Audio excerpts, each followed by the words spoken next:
On y est, Novak Djokovic n'est plus qu'à une victoire d'un grand chelem calendaire historique. Qu'on apprécie ou non le joueur, nous sommes privilégiés de pouvoir vivre un tel moment dans ce magnifique sport qu'est le tennis.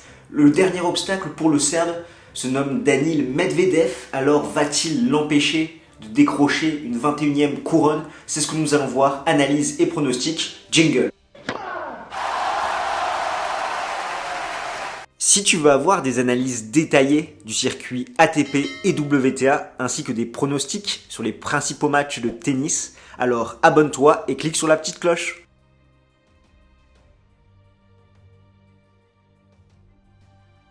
Novak Djokovic est bien parti pour faire tomber tous les records du tennis, 44 victoires, 6 défaites en 2021, 4 titres à l'Open d'Australie, Roland Garros ainsi qu'à Wimbledon et chez lui à Belgrade 2. Ça sera sa 31e finale en majeur, il en a déjà remporté 20. Et sur ses 27 derniers matchs en Grand Chelem, rien n'a été simple. Seulement 44% ont été remportés en 3-7, 41% en 4-7 et 15% en 5-7. Pour arriver en finale de l'US Open, il a sorti Rune, Griekspoor, Nishikori, Brooksby, Berrettini ainsi que Zverev. Il a passé en tout 17 heures et 37 minutes sur les cours, ce qui fait 1057 minutes pour arriver en finale. À 34 ans, c'est possible qu'après l'Open d'Australie et Roland Garros 2021, il passe plus de 1100 minutes sur les cours. Il a concédé 6-7 contre Rune, Nishikori, Brooksby, Berrettini et 2 contre Alexander Zverev. Après un set perdu contre Rune, il a lâché systématiquement le premier set de la rencontre contre Nishikori, Brooksby, Berrettini et Zverev en commettant énormément de fautes directes. Donc on voyait qu'il était tendu, qu'il y avait énormément de pression sur ses épaules, ce qui est normal pour faire cet exploit qui n'a plus été fait depuis 1969 et Rod Laver. Et petit à petit, il s'est décrispé et il a commencé à hausser son niveau de jeu. Sa meilleure prestation, c'est sans doute ses 3-7 contre Matteo Berrettini en quart de finale. Contre Alexander Zverev, ça a été un bon match décousu où il y a eu des hauts et des bas. Dans le premier set, d'une façon générale, les deux joueurs vont dominer par leur service. Et c'est à la fin que le Serbe se fait breaker en faisant 2 fautes en coup droit et Zverev va pouvoir en profiter. Par la suite, nous avons eu un tournant dans le second set à 1-0, 30 partout sur le service de l'Allemand qui va rater un coup droit facile. Il avait fait le plus dur et derrière commettre une double faute pour donner son engagement à Novak Djokovic, alors que depuis le début de la partie, Sacha était quand même plutôt en contrôle dans ce match. Le troisième set ne restera pas dans les mémoires étant donné que les deux joueurs ont subi tour à tour la pression avec des hauts et des bas, même si on retiendra forcément cet échange de 53 coups qui a été remporté par Alexander Zverev, même si derrière il se fait breaker étant donné que c'était à 5-4 sur son service. Je pense que dans le quatrième set, Alexander Zverev a joué le meilleur niveau de sa demi-finale. Il s'est montré très agressif dès le début, ce qui lui a permis de breaker très tôt Novak Djokovic et de conserver son avantage. Rebelote dans le cinquième set, l'Allemand va très mal commencer avec une double, 2 fautes en revers qu'il aurait pu éviter. Et derrière, Novak Djokovic s'envole, même si pour l'honneur, Zverev va débreaker sur la fin pour derrière se refaire breaker.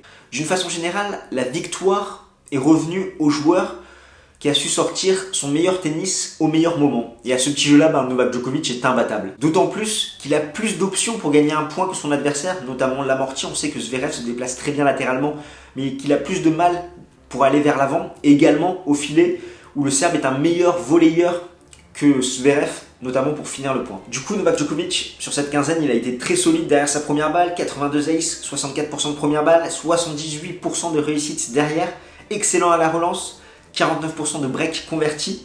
Par contre, il a quand même des lacunes sur sa seconde balle avec 26 doubles fautes et 53% de réussite derrière. 9 victoires, 2 défaites en 5-7 à New York et surtout depuis Wimbledon 2018, 13 tournois du Grand Chelem disputés, 8 victoires avec potentiellement une 9e qui l'attend dimanche. Et à l'US Open, c'est vrai qu'il a disputé quand même 8 finales pour seulement 3 titres. D'ailleurs, si tu es passionné de tennis et que tu ne veux rien manquer de notre analyse après les finales dames et messieurs, également de la fin de saison 2021, je t'invite à t'abonner à notre chaîne et à cliquer sur la petite cloche pour être notifié dès que nous sortons une vidéo. Et si le contenu te plaît, smash le pouce bleu, ça fait plaisir et ça nous permet d'être mieux référencés.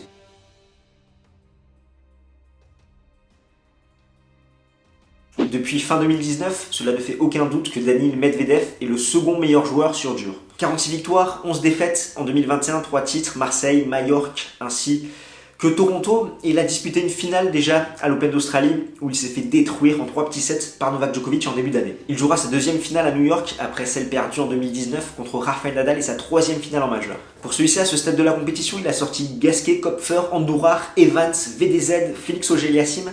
Il a passé en tout 12 heures et 2 minutes sur les cours, soit 5h30 de moins que son adversaire Novak Djokovic, et il a concédé un seul set, c'était contre le néerlandais VDZ.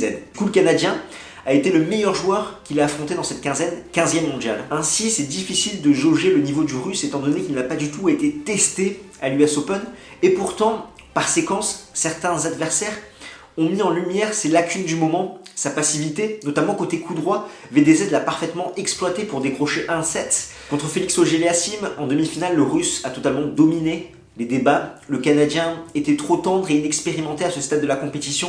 Il n'a pas réussi à faire la différence, même s'il mène dans le second set 5-2. Il obtient 2 balles de set à 5-4, mais derrière, il n'inscrira plus que 2 jeux sur le reste de la rencontre. Comme quoi, couper ses cheveux avant la demi-finale, finalement, ce n'est pas la bonne idée. Ce qui fait que sur cette quinzaine, il y a quelques lacunes quand même côté Daniil Medvedev. Comme je te l'ai dit, sa passivité, où il se met très loin et il a tendance à être trop facile un petit peu, on l'a vu en quart de finale. Également son coup droit, où il peut assez vite exploser dans ce compartiment du jeu-là. Malgré tout, il peut compter sur un service de feu, avec 70 aces, 66% de première balle, 82% de réussite derrière, et 57% derrière sa seconde balle. Et lui aussi est très à l'aise à la relance, où il fait mieux que Novak Djokovic avec 60% de break convertis.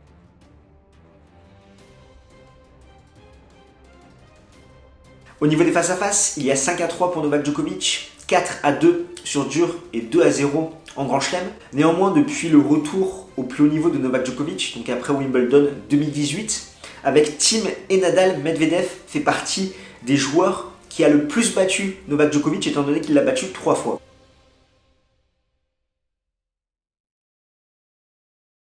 Comme d'habitude, je vais t'afficher les statistiques détaillées. Ça fait totalement écho avec ce que je t'ai dit pour Novak Djokovic et Daniil Medvedev. Je te laisse un petit peu décrypter tout ça.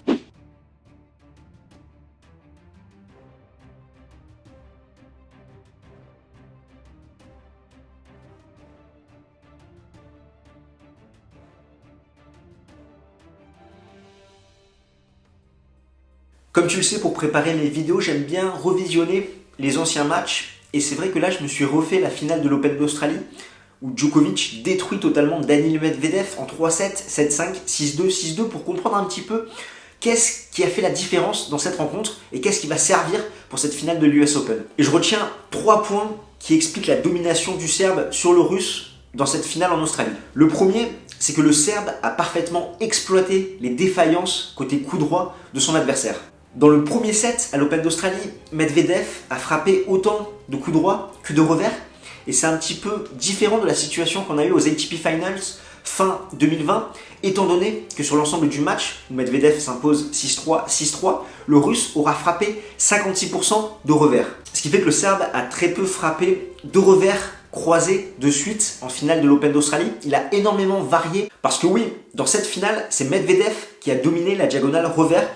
Donc Djokovic avait totalement raison de la fuir et d'orienter le jeu sur le coup droit de son adversaire, d'autant plus qu'en étant agressif avec son coup droit, Daniil Medvedev, qui a une longue préparation, s'il a une frappe très profonde qui lui arrive, c'est tout de suite plus compliqué et il va aller plus rapidement à la faute. Ensuite, le second point, c'est que Djokovic a servi de façon très intelligente, que cela soit sur sa première ou sa seconde balle. Il a orienté ses services sur le coup droit de son adversaire pour derrière se procurer une balle courte et dominer la filière courte sur ses engagements, sachant qu'il a remporté 32 points entre 0 et 4 frappes sur ses services. Et le troisième point, c'est que Daniil Medvedev s'est totalement fait détruire sur son second service, où il n'aura remporté que 32% des points. Il n'a pas réussi à refaire ses secondes premières qui avaient si bien fonctionné à Cincinnati 2019. Et donc ce match permet de nous donner plusieurs indications d'un point de vue tactique. Novak Djokovic va devoir orienter le jeu sur le coup droit de son adversaire, étant donné que s'il joue trop côté revers de Daniil Medvedev, il va se mettre dans des situations inconfortables. On sait que Medvedev, avec son revers à plat qui rebondit très peu, pose énormément de problèmes à Djokovic, étant donné qu'il n'est pas capable de prendre cette balle tôt et de changer de direction. Ainsi, il faudra qu'il se montre agressif sur le coup droit de Daniil Medvedev en jouant très profond, Et le Russe, avec sa longue préparation, va plus rapidement aller à la faute, d'autant plus qu'on l'a vu depuis le début du tournoi, il est assez passif côté coup droit. Alors que lui, Medvedev, devra faire le jeu avec son revers, il peut poser énormément de soucis à Novak Djokovic dans ce compartiment du jeu-là, et même s'il s'incline en 3-7 à l'Open d'Australie, d'une façon générale, il aura quand même dominé les débats côté revers. Et surtout, il faudra que Daniil Medvedev trouve une réponse pour ses seconds services. Soit il fait des secondes premières, comme ça avait très bien fonctionné à Cincinnati en se mettant en mode serve-bout, soit sinon il va se faire manger sur ses secondes balles, d'autant plus qu'on connaît les qualités à la relance de Novak Djokovic.